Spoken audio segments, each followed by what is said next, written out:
I ever played as Bulgaria before?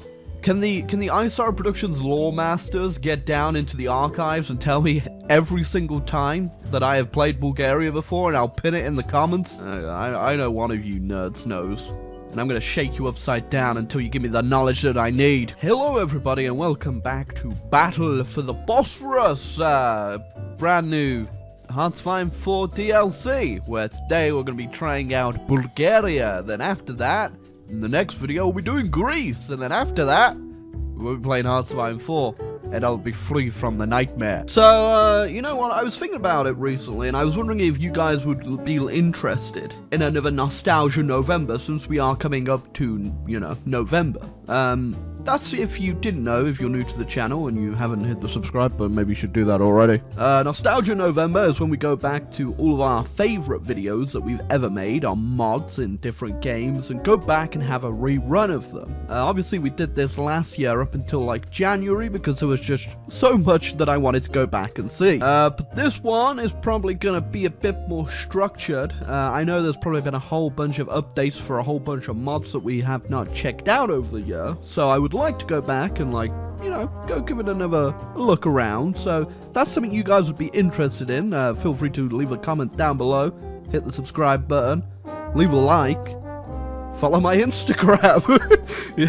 Go on my Instagram and send me a private message saying send nudes for like a year. I am legitimately concerned I've probably never played as Bulgaria before, because there's never really been a reason to play Bulgaria, because they never got a focus tree along with the other Balkan nations. So it's always just kind of been an outlier in the nations in this certain area that just haven't really ever been needed to be played. But now they have a pretty cool focus tree. I say that, but I've never been so disgusted by a focus tree before, for the simple fact there is so much different stuff that you can do and mix and match your ideologies as Bulgaria that it's kind of cool, actually. I kind of like this style where you can kind of go fascist, but also do other stuff down here, or go democratic, but also still be quite powerful. I really actually kind of like the Bulgarian focus tree. I think it might be the best out of the bunch. Saying that, the nation we're going to be trying to form today is a goddamn abomination. So yeah, what we're going down today is the unification of the Balkans, which is actually not that hard to do. But there is like a million ways to go down here, so. But I think the way I'm going to do it is to actually stay democratic, or at least go democratic, because we are currently a monarchist faction under good old Bosporus. As I can see, he's not actually a bad leader, other than the war support stuff, but you know what they say, he's not a bad leader, he's not a good leader. Probably going to end up shooting him. I know it's going to be a good game, ahoy for when all your national spirits have glowing red text. So we have a bunch of factions we actually have to manage in our decisions tab now, like the broad socialists, who are broadly socialist. We also got the Agrarian Union, who really love fields. There are a couple more factions like the fascists and the militarists that will eventually pop up that we can deal with, but for now we're just going to focus on getting the agrarians in power and probably, you know, sending the socialists to a hole in our field. Well, there you go, the communists are onto us, and so is Tsar Boris. Maybe they'll combine forces and create a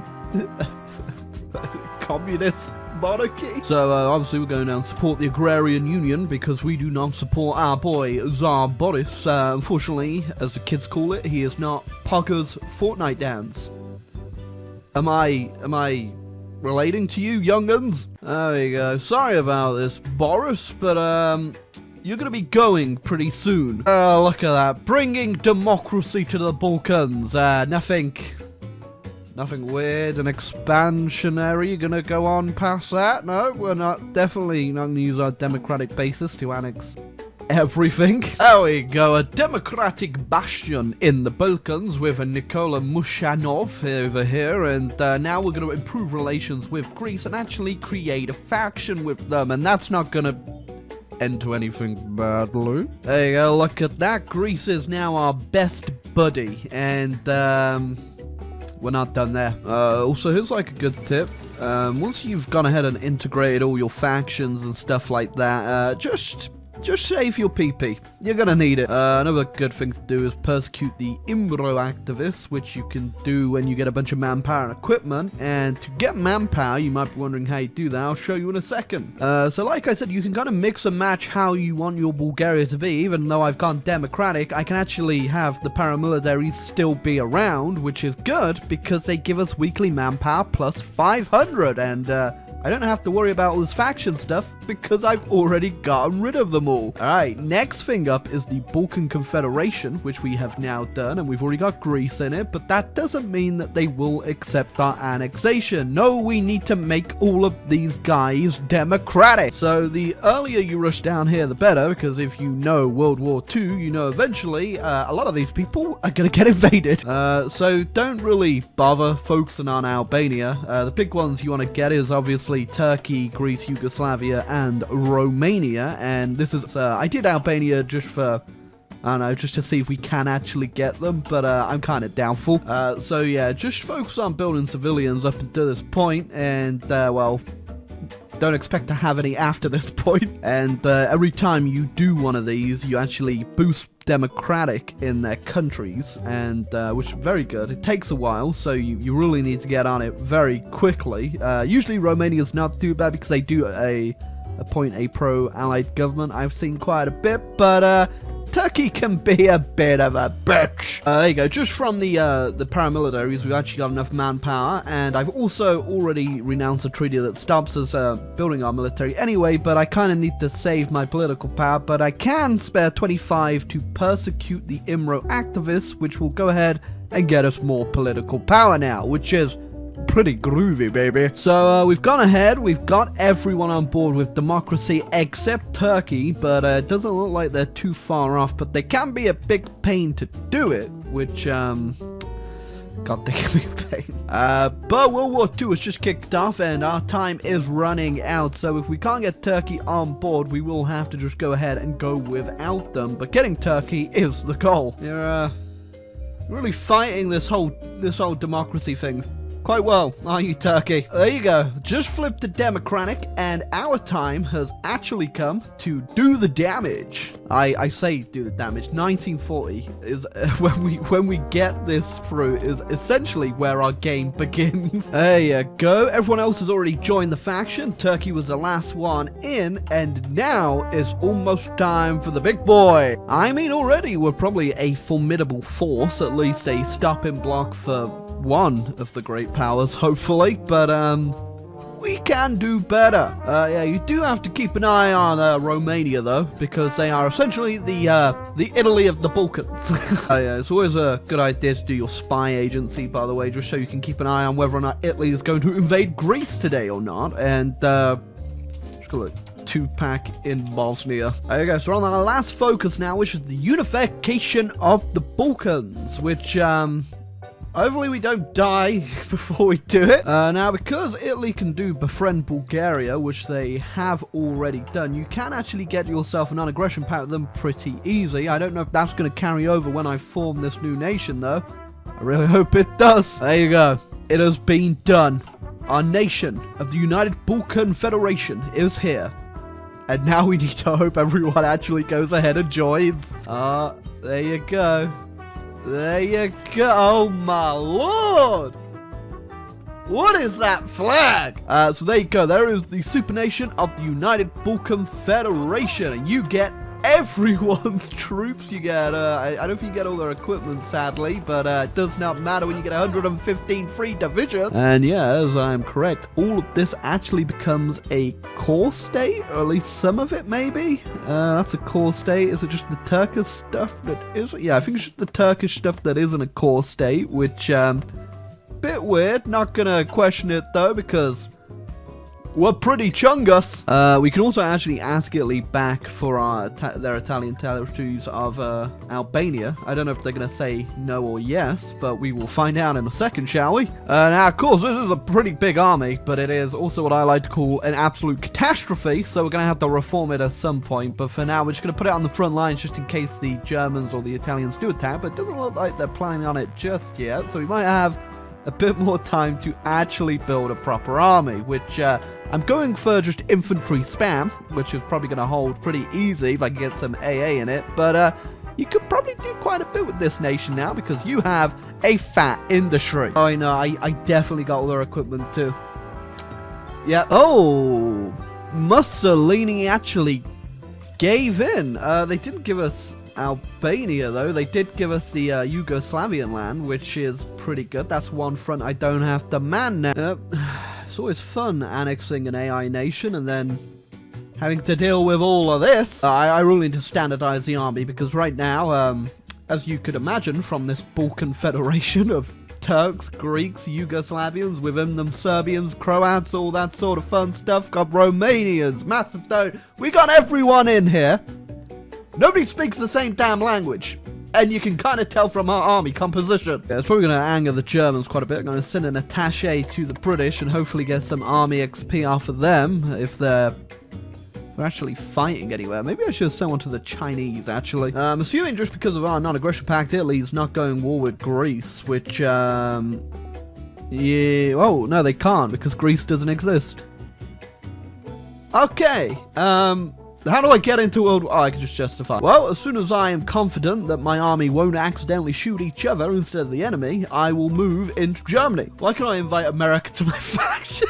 As funny as that would be, I don't really want to fight Japan, and I kind of want America to fight the Axis, so no can do, but it's hilarious. Alright, so I've standardized the army, and the Germans have done me a favor by invading the Soviet Union, which means we are going to be ready as soon as we have some more AA. I can't tell if that is cursed or incredibly based. That's a lot of green, actually. That's incredibly based. So the Great Balkan Federation Army is definitely ready, and I was going to go ahead and go down to see what these folks did down here, but I'm just going to do that over time instead, and now we're going to fight some tyranny, which gives us even more buffs to our troops. Again, though, all of these new focus trees seem to be very late game focused because it's already 1943 almost, and I definitely could have started the war a lot quicker than this, but yeah, it's just very late game. So I know a lot of people struggle to run Hoi 4 late game, so I'm assuming it's probably not that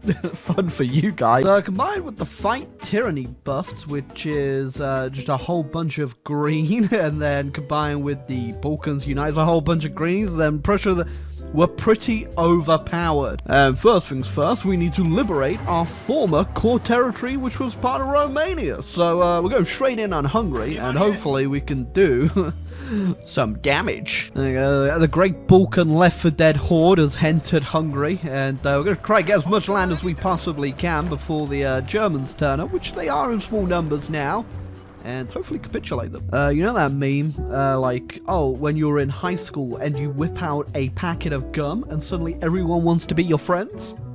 Yeah, same type of energy right here. Oh, there go the Hungarians. Unfortunately for us, the Hungarians didn't actually own much of the Hungarian land. It was all non-Hungarians. Look, guys, I'm helping. Oh, look at this encirclement. It pleases the agrarian gods that we were founded upon. We shall use the bodies as fertilizer. There you go. There goes the horde, just moving its way through Europe. Well, Bosporus III is dead. I don't know why that affects us. I'm pretty sure we killed him a while ago, didn't we? Oh. Thank you, Reddit. I'll be taking my monthly karma. There we go. So I'm just trying to grind my army as much as I can against the Axis, try to lose as many men, because for whatever reason, you gain war participation from having your own men die, which is just beautiful paradox. In the same situation, you also don't get any war participation for killing the enemy, only for dying. There we go. I just went ahead and put player peace comms on, just because I want to make a nice Balkan state. I'm not going to take everything, just you know, the stuff that would obviously make sense. There you go. Peace in Europe, quote unquote. Peace in Europe. So yeah, I gotta say the Bulgarian one is probably definitely my favorite to do for the United Balkan Federation. It's just a really fun game. It's a shame it's so late, but I think it's definitely a different type of playstyle to go through, because you could just be getting annexed by the Axis as soon as they hop into you hop into the United Balkan Federation, which is it's a bit of a challenge, but I got pretty lucky with Italy being dumb this time around, so it's pretty good. Of course, you can also do the Third Bulgarian Empire, which I might do separately at some point, which is also pretty interesting. And yeah, you can definitely become a very strong power as the United Balkan Federation, but again, it's just a late one. So I don't know how many people enjoy this, but I very much enjoyed it. I'd give this one a good 7 out of 10, which is, in comparison, the Italian focus tree is a slam your head in a toaster and jump in the bath out of 10. But yeah, very fun game. I hope you all enjoyed it very much, and if you did, leave a like, hit the subscribe button down below for the next Battle for the Bosporus video, which will be on Greece, and we'll try and...